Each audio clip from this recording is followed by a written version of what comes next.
Now, 2023 election was won by Peter Obi. You are going to hear that statement in the next 20 years or 30 years. The same way they've come out to say the truth about MK Abiola's death, about his electoral victory that was denied him. That's the same way that they may come out and say 2023 election, Peter Obi won the election, but we played the game. Now, in the next 30 years in Nigeria, you are going to hear that the true story of NSAS. But the problem is that Nigerians don't react to anything. They are just like animals. They don't react to anything. If we were to be a normal country, someone like IBB cannot sit down and be telling you what we know. And he has even refused to say sorry. He said it. Why I refuse to say sorry?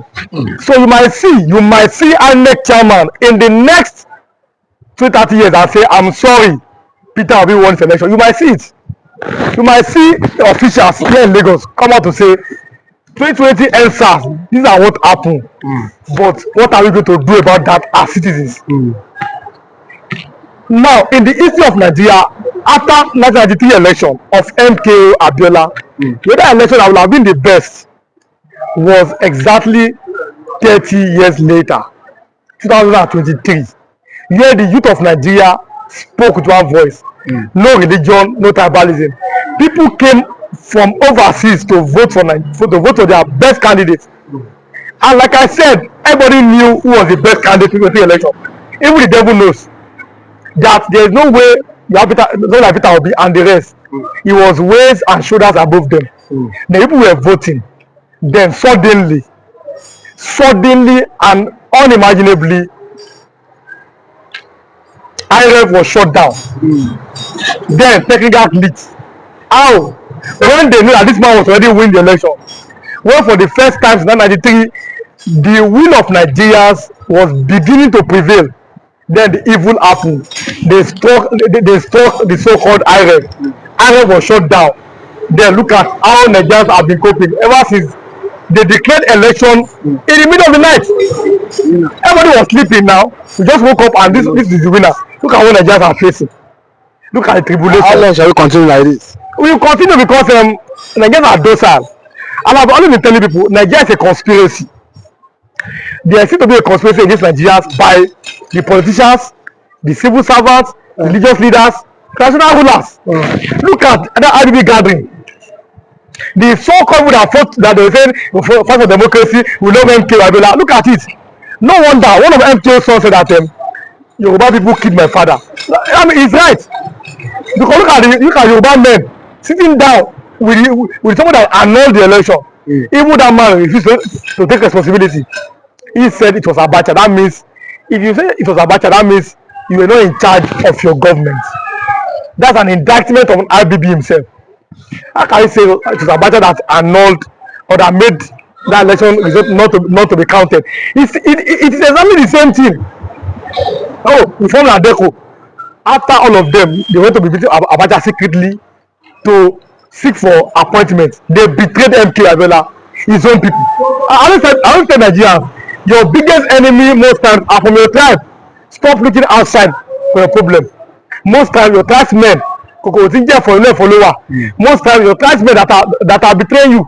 Look at the so-called other people that you also are hailing nowadays. I know that these people, they are betrayers. They betrayed MKO Abiola. Now, Ofulowosu is dead. That man should be given a national recognition. Ofulowosu conducted the freest and the fairest election in Nigeria. Even at gunpoint, he kept on announcing the results. That such a man should be applauded. The same way. But this is not what IBB said. I said the same way Professor Inanati should be applauded in Abia State. The woman said on TV that I was bribed, I was threatened, I'm going to announce the rightful winner, which she announced because she was a lady. She announced Alex Otti as Abia State governor. When you announce the rightful people, things is not going well. Look at how that man has been trying his best to perform in Abia State. It's the same thing. Ofulowosu who stood his ground was announcing the winner. He was not afraid. He was not dejected. He mentioned that this person is leading. Let me keep announcing until there was a competition. Such a man should be given national honor. The same way misinformation should be made, for example, INEC chairman. People like Professor Igini, some people should be made INEC, but no, look at people that have been made chairman in INEC and something just phantom some useless English, technical glitch in election. That Nigerians wanted change. They wanted the people that they think is the best candidate to win the election. So then, so if you ask now, that is there a future in Nigeria? Is there one? Are we one in Nigeria? Look at what has happened at that IBB gathering. The rich are only meant to serve the purpose of the rich people in Nigeria. Look at how they were laughing among themselves while Nigerians are dying. They were contributing money for IBB. My brother, listen to me. If Nigeria is to be a normal country, most of those people there are supposed to be in jail. And because they did give you. I know because of the report of the corruption. That's why So people like that, you are not celebrating them, sitting at the high tables. People that have destroyed the nation. Even people like Dangote too, we heard that he contributed money. Now there are many almajiris in the north. They are suffering. Why can't you build school for them? But this is to tell you as Nigeria that the rich does not have your interest. I keep telling people, they don't understand. These people, they don't have your best interest at heart. All they know is to serve their purpose. I'm very disappointed that Peter B was part of them. He said he was divided. You can't be going to any all this. To me, that gathering to me personally is a show of shame. Now want to whitewash IBB. Whitewash IBB. These are people that died during the June 12. Do you know how many Igbos that left Southwest?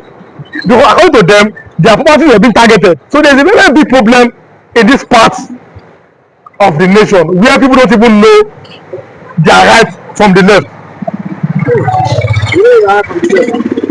So, but with this now, do you think that for what we can see now, do you think that is the youth have a very big hope? Do you think that the youth have an hope in this in Nigeria? No, there's no hope for any youth in Nigeria because ordinarily in almost every sane society, when I was growing up, parents listen to your children. Children are the leaders of tomorrow in the normal nation. I've been telling you a few. In Nigeria, the elders are the leaders of tomorrow. Those old men, they will lead you again. And at 1993, these people that are sitting down there, they were there. Look at Obasanjo. Since how many years? Look at IBB. They are still there, ruling over you. For you to be a president, you must go and meet them. Then what is the future of a 20-year-old, 30-year-old doing NYSC? There's no future now. How is Emmanuel Macron, the French president? Even if that was a military president, how old is he? And let me tell you, how old was Yakubu Gowon when he became head of state? I keep telling Nigerians, but they don't know. And they refuse to read, for example. Now, like I say, if you see a Nigerian person, a 30-something-year-old Nigerian person driving a Rolls Royce, the next thing that comes to your mind is it a fraud? Yahoo launch money is a ritualist. Because your head cannot fathom me that a 30-something-year-old can drive a car, can bid assist legitimately. But Yakubu Gowon was 30-something years old when he became head of state as the president. He was a bachelor when he did his wedding at CMS here in Lagos. The Lagos was capital of Nigeria. Yakubu Gowon did his wedding as a president. Now in Nigeria now, a 30-year-old is even tagging. He said I'll be boy. You are a man at 30-something years old. A 30-year-old is now licking rep no. Some are smoking Igbo every morning. So the leaders have bastardized the system for the youth. Those are the things. There's no hope for them. That they don't join all this useless where there seem to be no help. So as Nigerians, we can only ask ourselves this question: what is the way out? Like Sonny Okosu sang in the olden days. The convention of IBB is nothing new. It is what we had known all over the world. Yes, I'm a young man, but my people say that Tomode Babaton Abaroba Aroba Niba Baiton. We did. I was not there. I was a child. Not until I was born, obviously. But then I was a child growing up, so I didn't really know what happened. But we read history. I've met people that will experience what happened live. The first point is that if Nigeria was to be a normal country, People like IBB will not be sitting down and people are going to now start contributing any money for him. Such a man cannot be talking in a normal country nowadays. But because of where we find ourselves in Nigeria, people like IBB, Obasanjo, Jonathan, Tinubu, many of them are sitting down eulogizing someone that, my brother, the Bible says that if the foundation is destroyed, what can the righteous do? When we say that there is no future for Nigeria, people will get angry. Is there a future? Yeah, the best and the most peaceful election ever was annulled due to what we don't know. And he now said that it was Abacha's people that are on the election. I said it yesterday. Now Abacha is dead. Who will speak for the dead? You see, that's a very big conundrum. Who is going to speak now for Abacha? We are in a country whereby people don't take responsibilities. In Nigeria, we like to deceive ourselves.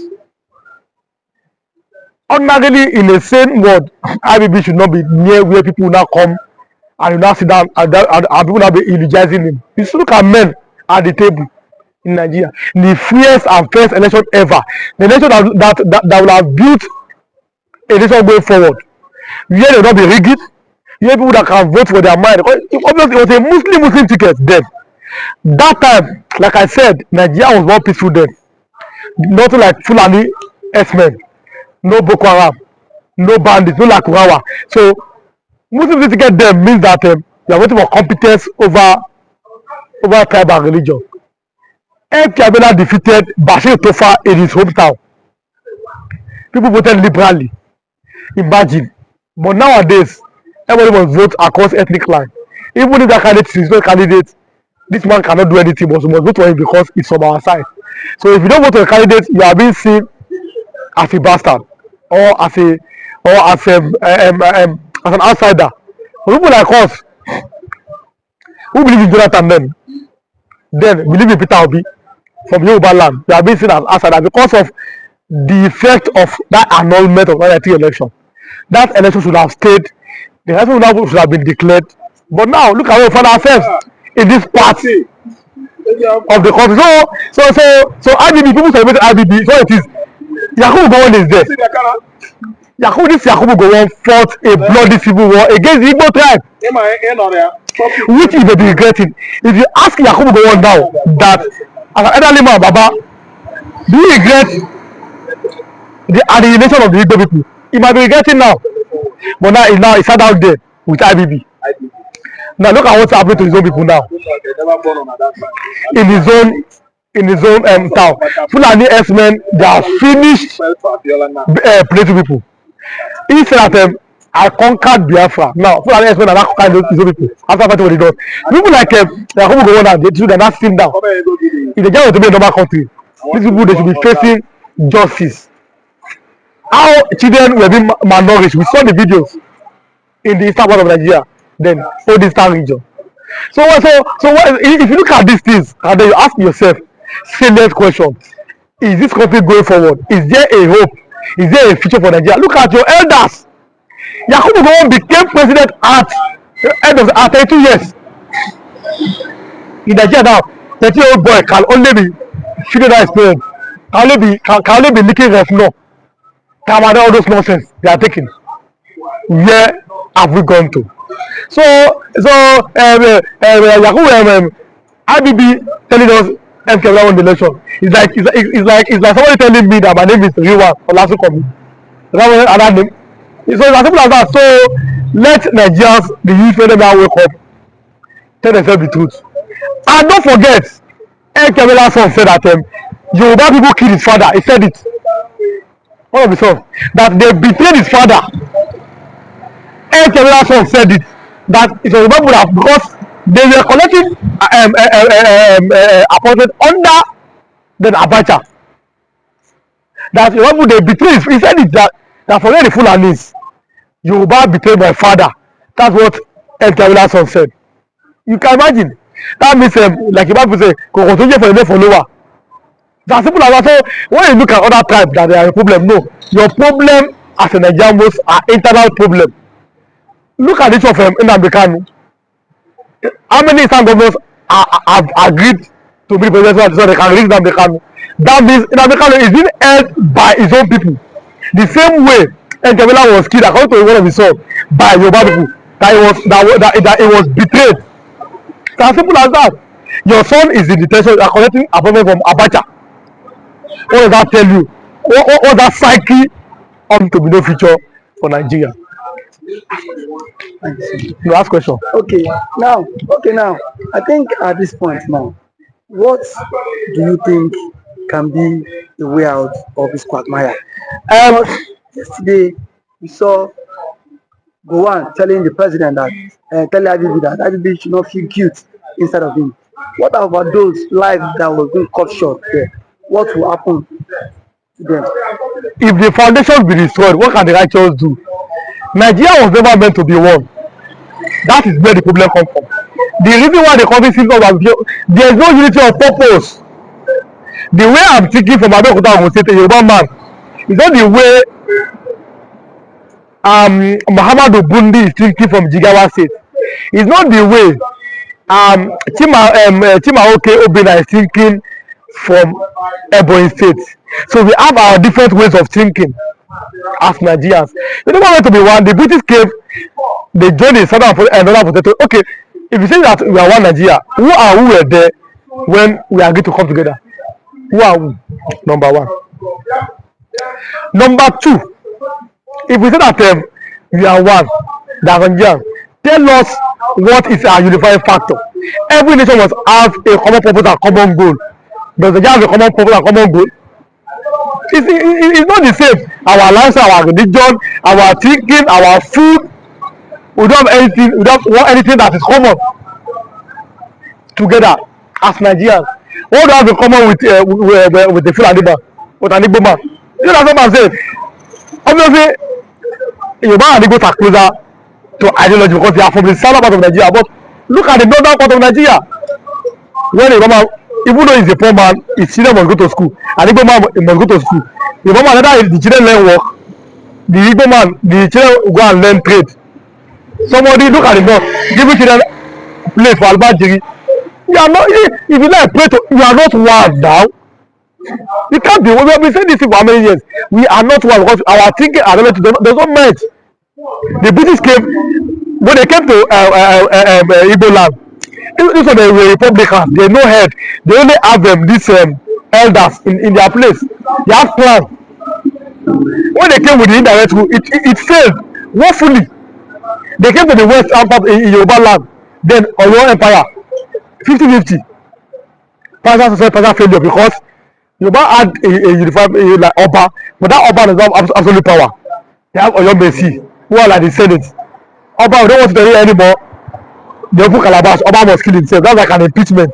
They have Generalissimo, they have his own different banks. That's the Are Ono Kakanfu in Yoruba land then. Then they went to the north, 100% success. Because their emir is seen like a God sent, like a mouthpiece of God. So they listen 100% to their emirs. Now look at it. What worked 100% in the north? In Yoruba land 50%, Igbo land 0%. You now get the three of them together and say that we should continue praying. Pray for what? You can't pray because the analogy is different. Because the ideology is different. So MK Abela and MK Abela and what is his name? This IBB case. IBB, you know what you are doing. We know what you are doing. What you are doing. Because maybe he thinks that the time is coming that he may be close to his grave. Let him change. But it is too late. Baba, it is too late. Things have destroyed the country. There's now tribalism and religious differences is now being thrown in the open. So IBB, I don't know, but for me, that apology has come too late, and it should go and face. But Nigerians, we don't learn. What am I talking about? So when other nations see that this country is not, they are not serious. These ones are just playing. You are playing in Nigeria. Oh yeah, you are playing. You see, Nigeria seems like a circus. You understand? A circus is very fun. Okay, Nigeria like a place where children are playing 10-10. Where children are just playing. That's how the country is. Right? Like we are just playing, we are just waking up and sleeping. We are not serious as a nation, no. how can somebody be killing somebody and saying he's a repented Boko Haram? How can Boko Haram repent? But sir, the same Jonathan said that see there are some Boko Haram in his government, and which as the president then, don't you think was he afraid to indict them, or he was being scared? Because he also elongates this whole issue of Boko Haram. He treated it with a very soft hand too. Until Nigeria has a president that is ready to serve, the country cannot go forward. Most of our presidents are just, maybe all of them, they are accidental presidents. Obasanjo was meant to be killed by Abacha, someone like that. That one died. He was taken out of the prison. Then they not said that, okay, let us compensate for.